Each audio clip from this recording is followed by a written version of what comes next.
Dear colleagues, dear organizers of the conference Lifelong Learning within European Framework in Belarusian Russian University in Mogilev. I may say thank you for inviting me to talk to you, and I may say sorry that I'm not able to come personally to your great conference. Topic of my speech are the long, wide, deep, broad and inclusive dimensions of lifelong learning. I may say at the beginning just a few words on European projects I'm involved and where you are happy to download all the documents. It is on the one hand the Qual4T project, where we develop instruments for our teachers that they can further develop the quality of their teaching.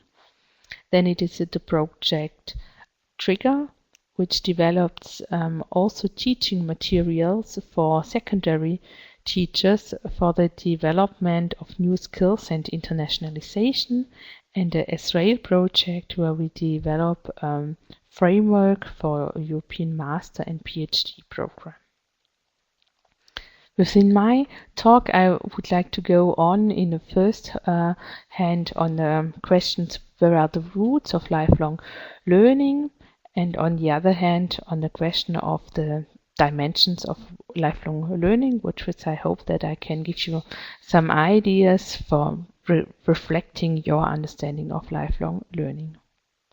If we look to the roots of lifelong learning, we can find them in the 70s and in the 90s in the European or in the international educational policy. I'm aware that we have the Anglo-Saxon discourse, where you find the roots also in academic context, but from a continental European perspective, lifelong learning are primarily a concept of educational policy.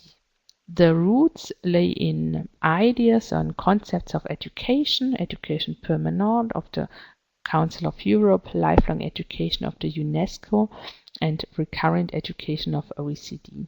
All these concepts has the idea of a functional orientation, on the one hand of the development of democracy and peace education, and if we go to OECD with economic targets. All concepts changed in the 1990s from education to learning, so you find there in all documents the term lifelong learning in UNESCO's DELAW report, OECD's Lifelong Learning for All report, and in the European Memorandum for Lifelong Learning. If we try to understand the commonness of the 1990s concepts, then you find the commonness of the idea of learning from cradle to grave.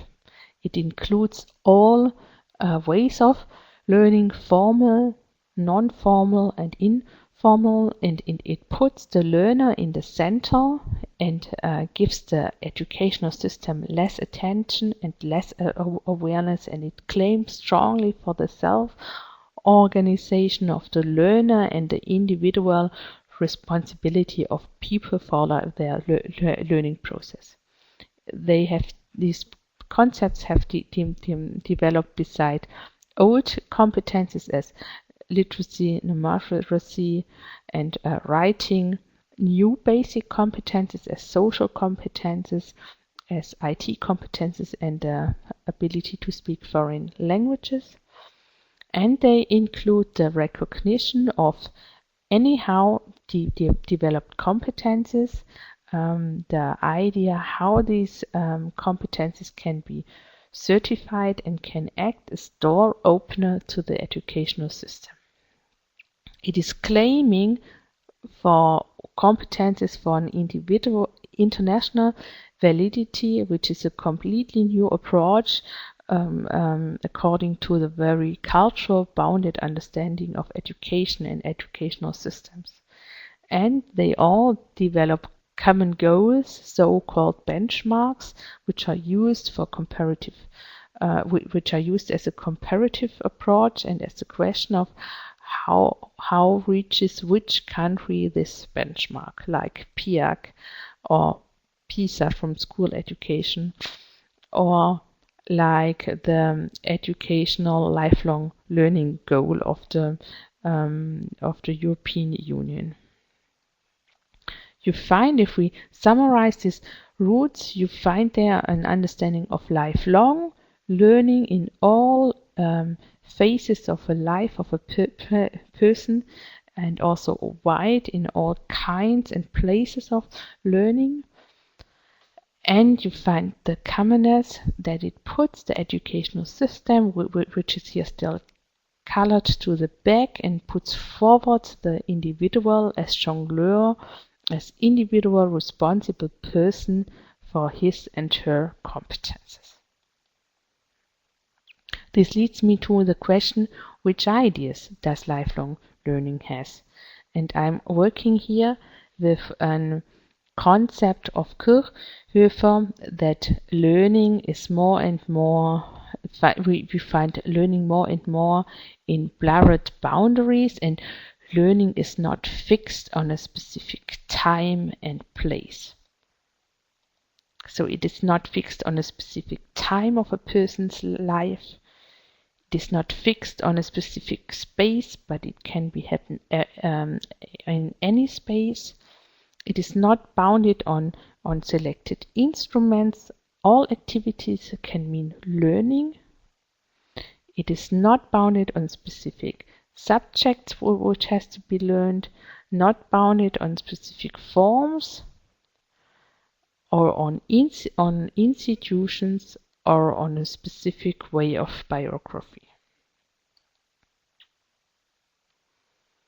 So if we go forward, the temporal, the time dimension, the lifelong dimension is of course the first dimension which we also found in all these documents.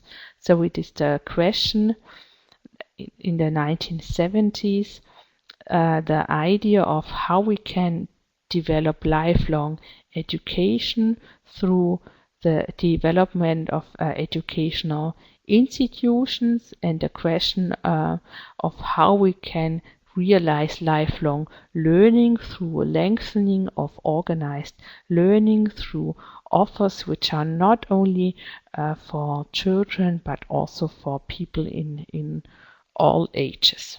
This idea draws a completely new picture in the 1970s on the adult learners, that we have the idea that adults have not finished their learning activities, they are able to learn further, and it is refusing the thesis that you can't teach an old dog new tricks. But instead, adults are understood during that time as people who are always developing themselves and continuously new within their lives. They are always societal, personal challenges, changes, which means by the end learning targets. So you can understand there the question, how can the transitions in a temporal perspective to learning and from learning be happen, and to educational programs and from educational programs and between educational programs, and therefore the biography research is very important. The breaking up of normal biography, the understanding that the biography of a person goes not common step by step from cradle to kindergarten to school to work to finished work. No, but that biographies are going in diverse ways.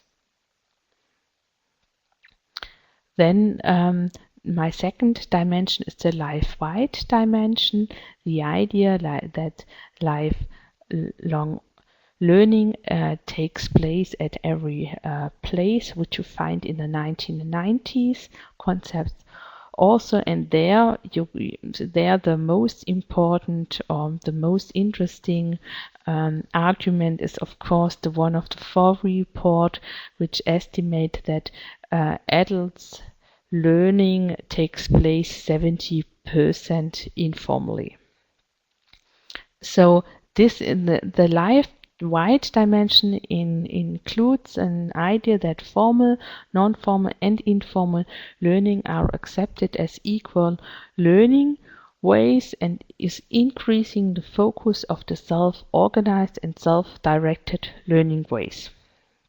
And then of course the question, how can these self-organized learning also be supported and recognized and certified and be accepted in the same way as formal learning is accepted? This is, on the one hand, it seems to be a very democratic perspective of learning, but it also means a very, very big package for the individual, which now has to care on his own for his or her learning, and which will cause a lot of problem if there is too less support by educational systems. But the idea of lifelong learning is that we take the vertical educational system and make it horizontal, and to open the borders and to understand that that learning can take place at every place, and that lifetime learning time and working time becomes more and more together understanding and is not be seen separated. The life deep dimension brings forward the intimacy of lifelong learning and the intimate perspective of learning, which says that learning is an intimate experience, that it is an inner driven construction of oneself.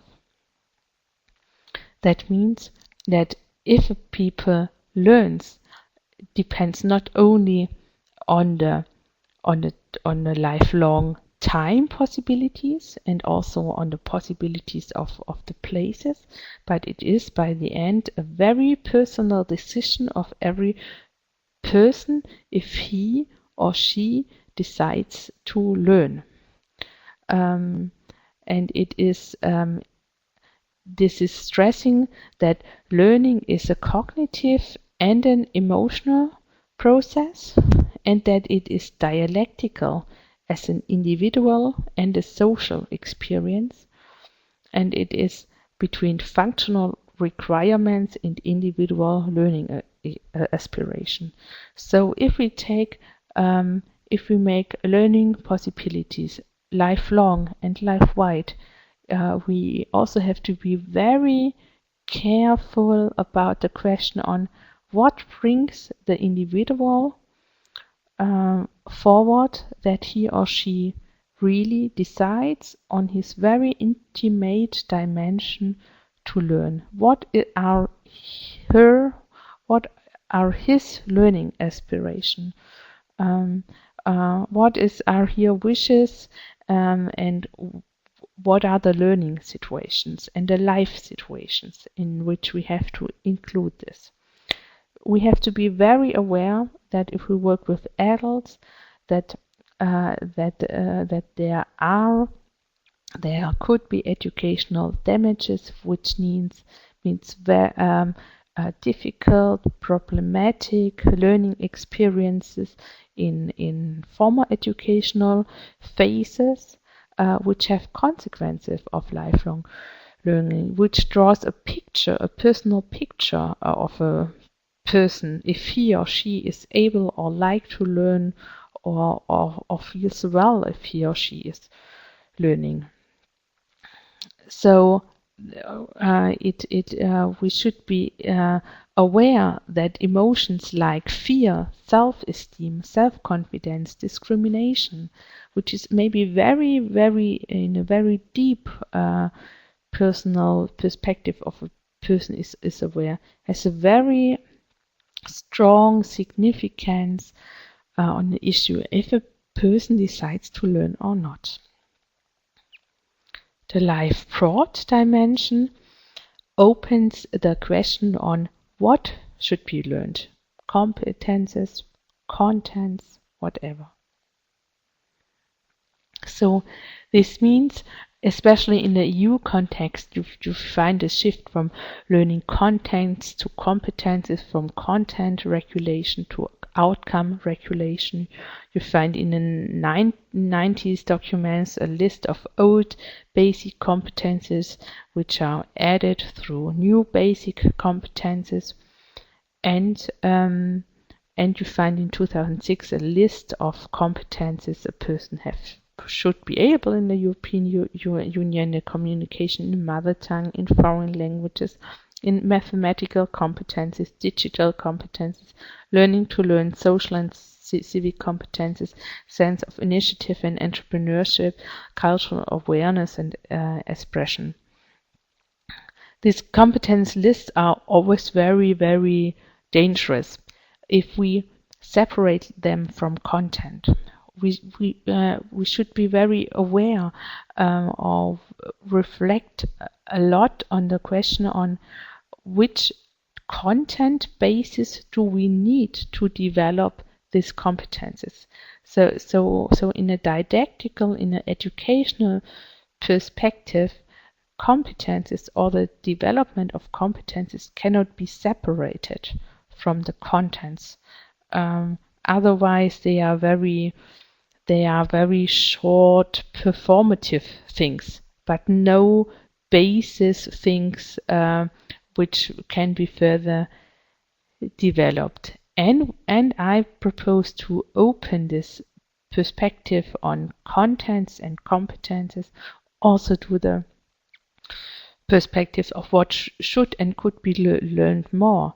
Maybe the question of values, the question of attitudes, the question of self-awareness or of the self-picture of a person. So lifelong learning should be broadened from contents to competences into what people need for their daily life, or what they wish to have for their learning, for their life.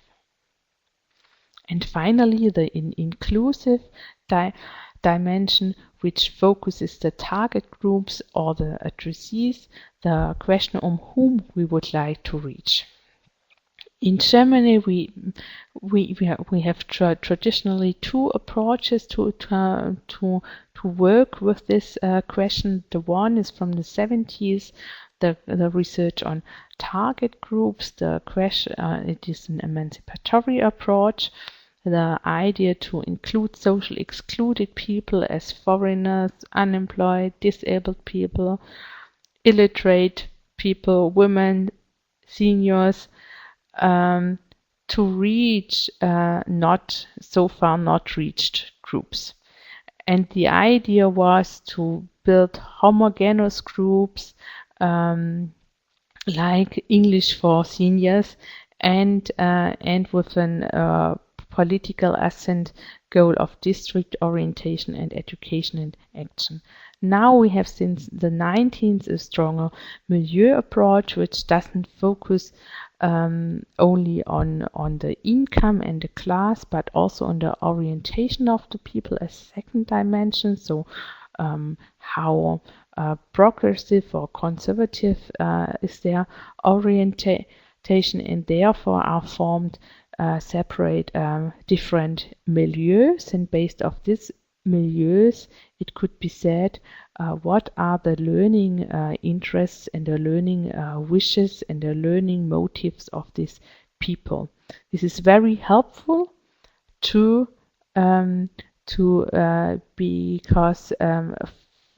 reach these people. because then you can adapt to their interest, to their needs, and to their motives.